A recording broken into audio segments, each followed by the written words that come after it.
We've seen some pretty cool stuff. I'll tell a really quick story. Yeah. So we have an annual campaign that you're fully aware of. For our listeners, we do a Christmas drive for students, Yeah. and we actually purchase about 7,000 gifts for students all over Oklahoma City. And we have a great friend who he's on a radio station. He'll be on the show at some point, but he picks up checks for us every year, and so he picks up a lot of money for us. Anyway, there was one guy that called him and said, "Hey, I want to give you a check. Will you meet me at this truck stop?"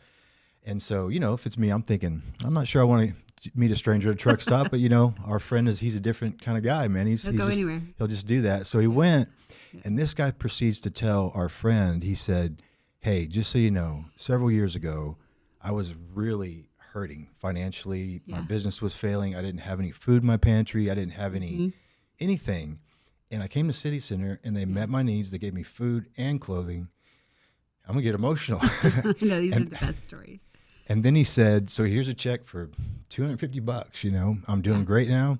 But in my worst time, in my most hopeless time, you provided hope." So what's really powerful to me is that that's exactly what that culture that you've established does. It says, we're not going to ask you a bunch of questions. Yeah. We're going to ask you how your day is. Yeah. We're going to ask you how you're feeling, if there's any other needs that you have, but we're not going to ask you demoralizing questions and humiliating questions that make you feel less than when you came here. So thank you so much for that part of it. And just hearing your story, knowing your story. Sure. When we met, you were living that life. You were a single mom putting yourself through college, working 2 jobs, and really making it happen. And so I really am just so excited about the posture that we have here. And it's definitely your influence.